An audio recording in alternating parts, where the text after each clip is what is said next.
கை வீசும் காற்று நீ பேசும் அழகில் மெய்யாகும் பொய்யா மார்பில் வீசும் உன் கூந்தல் வாசம் ஏதேதோ செய்யா என் வீட்டில் வரும் உன் பாதம்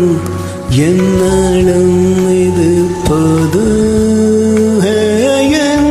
இன்னும் என்ன தொலை தூரத்தில் யாரும்